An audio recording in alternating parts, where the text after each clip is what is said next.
As Alpha Featherwind left, everyone looked at Aaron. Alpha Matthews broke the tension. It sounds like you'll be visiting the pack again soon, Aaron. We're always happy to host you. Yes. Jacob replied. You should probably go give Jeremiah a call. He probably hasn't left his house yet for the night. Feeling embarrassed, with everyone still looking at her like she had grown an extra head, she headed back into the house with Leo. Susanna quickly got up to join them and easily caught up to Aaron. Hey, don't worry about them. It's just something that hasn't happened before. Most non-necromancers don't work with the dead at all, so they don't truly understand what they can do, and by extent, don't understand how much a necromancer can truly help both the living and the dead. I'm so happy you'll finally have lessons with Jeremiah. I know he's been excited for another necromancer among the cousins. He has his dad, but he's far surpassed Uncle Rufus in raw power, and there are things Rufus will never be able to do. Honestly, depending on everything involved with helping the new Moon Wolves, you may need Jeremiah to help figure everything out. Maybe that's why Alpha Featherwind said to bring him? Aaron added. Sounds like it. Leo added, and Susanna nodded her agreement. Soon the three of them were at a telephone, and Aaron realized she didn't know the number. Susanna quickly dialed the number and handed the phone to Aaron with a grin before heading back outside. The line rang a few times before Jeremiah answered. Hello? Hi, Jeremiah. I was wondering if you had some free time coming up. She then explained what had happened. Yeah, sure. Probably want to do this soon. Tomorrow night? Find out if it works and let me know. I gotta get going, cuz. Talk to you tomorrow. As she finished the call, everyone except the vampires came inside. When? Jacob asked Aaron. Jeremiah said he's free tomorrow night. That will be fine with me. Alpha? That is fine with me as well. Oh, that means I can teach Aaron and Katie a new spell. Susanna exclaimed. We'll use Deacon as our guinea pig. Go into another room, Deacon, she ordered. Fine. He grumbled. Susanna then taught them a long-distance communication spell utilizing mind and force arcanes to whisper a message in the intended's ear. They both watched as Susanna whispered to Deacon that the shop needed more poison ivy, and he's pulled the short straw. They all heard the response as a whisper. Nice try. We don't stock poison ivy. But if she wants to, he can replace her blankets with nettles. They all giggled at the response. All you have to do is hold an image of the target in your mind in as great as detail as you can manage. Instead of speaking to his mind as you would normally, Katie, use forces to take the words from your mouth and move them to his ear. Tell him your favorite movie or something that gives you trouble with forces magic. To Aaron, she said, With Mind Arcane, you can speak to someone's mind directly, but it becomes more difficult with distance. We could do it with Deacon's distance from us, but Jeremiah will be too far away for you. Katie whispered. Forces come so hard to me because I feel like I have to be too forceful. I never have to be so strong-handed with my fate magic. Deacon's reply came to them all. I can understand that. Imagine that you have to give an animal medicine, and you know it will fight you. For air, think of distracting a dog while you pull up a bit of skin to lessen the pain of a shot. But with earth, you must hold the venomous snake tightly, or it will attack you. Fire is a cat taking a bath, and water is scooping up tadpoles or small fish. They each have their methods that will keep you from being harmed or to keep the animal from being harmed. In the same way, you have to respect the element as you would the animal. I never thought of it that way. Katie replied aloud. Your turn, Aaron. Maybe give Deacon advice on working with the dead. You know the dead creep out mighty ones like him. And magic that pulls from the death arcane is difficult for them. Aaron thought for a moment and then whispered, All death arcane pulls from that feeling right before you die. So when you are doing something as simple as making shadows on a surface, or as complicated as summoning the dead, your death arcane must cross that threshold between the living and the dead.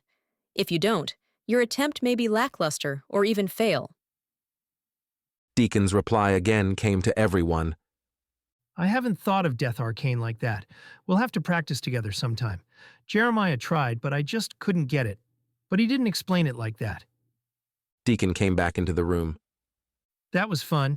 However, I think Susanna should be the one to let Jeremiah know. He gestured, and Susanna whispered to Jeremiah that tomorrow night was good. Jeremiah replied to Susanna and Aaron, Stay up tonight as long as you can and try and take a nap during the day, because we may be up very late tomorrow night. I'll swing by at 7 so we have enough time to get out to the Packlands and then out to their burial grounds. Dress warmly because we will be outside for several hours. It was late, so almost everyone went to bed except for Aaron and Leo, who insisted on staying up with her. They spent the night chatting and watching movies and had to finally call it quits around 4 a.m. They both headed up to Aaron's room and crashed. It was around 1 p.m. when they started stirring, and 2 p.m. by the time they admitted they couldn't sleep anymore. Everyone else had already left by the time they woke up. Alpha Matthews knew that Jeremiah would be bringing both Leo and Aaron to the Packlands, so wasn't concerned about leaving him with the Blackwells. The rest of the day was uneventful, and Jeremiah showed up at 7 p.m. as he had said. Jeremiah made sure Aaron had dressed warmly enough, and then Leo guided him to the Packlands. Once out of the car, Leo shifted so Aaron wouldn't have to walk. They stopped in to see the Alpha, and then Leo led Jeremiah to the burial mounds where Alpha Featherwind was waiting. Good evening, Alpha Featherwind. I understand you asked for me. Jeremiah said in greeting. I did. I wanted this done correctly, and foresee that Aaron will need your advice in the future. To avoid having to explain everything later, it's best you see everything from the beginning. Besides, my anchors are nearly spent. You will need to show her how to protect them. I understand. Which mound is yours? Here. Featherwind gestured. Jeremiah had Aaron kneel down next to the mound. Have you learned how to check for anchors? Yes. Uncle Jacob showed me with our great-great-grandfather's medical satchel. Same process. We are only going to look, but because they are under the ground, you'll have to use your matter sense to see as well. Remember, don't touch them with any arcane. Just look because we already know they are fragile.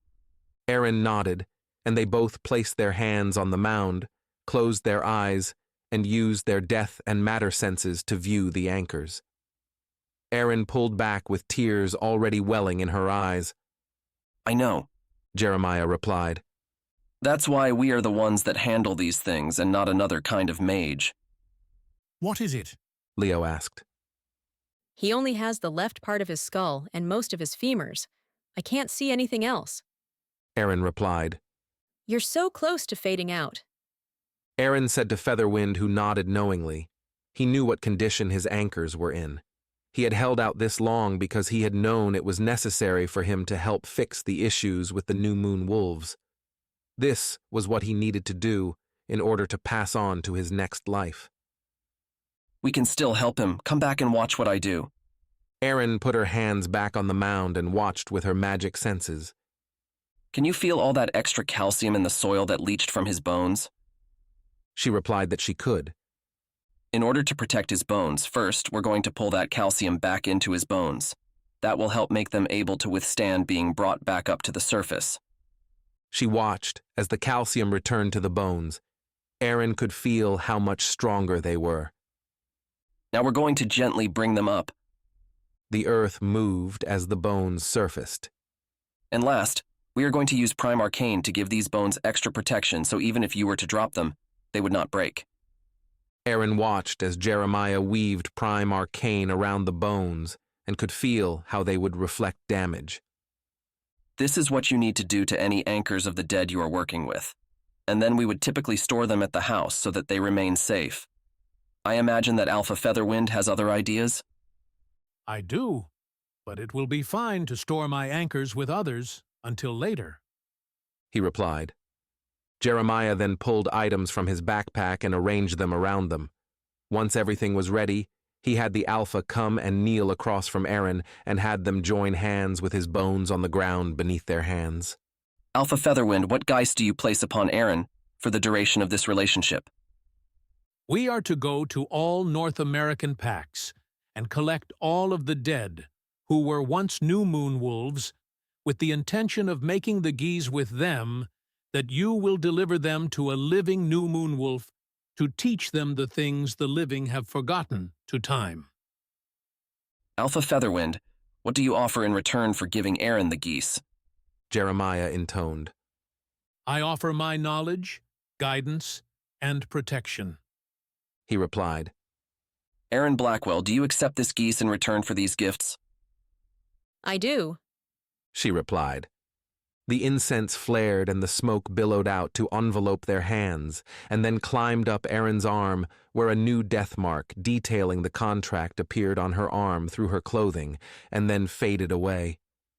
It's done. Alpha Featherwind is now in contract with you, Aaron. As you know, part of being in contract with the dead is your promise to keep their anchors safe, as you well know. Go ahead and gently place the bones in the extra bag I brought. They will be your responsibility to keep safe until the contract is completed. It is likely you will need to do something similar for each of the dead you help, to strengthen and then protect the anchors and then keep them safe until they are paired with a new moon wolf. To Aaron, the contract felt like she was wearing a bracelet or a ring.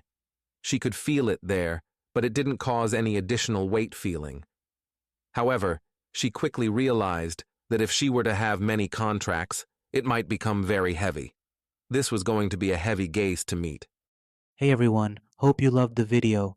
Don't forget to give it a thumbs up and hit subscribe for more awesome sci-fi content. You can also support us by hitting the thanks button or becoming a channel member.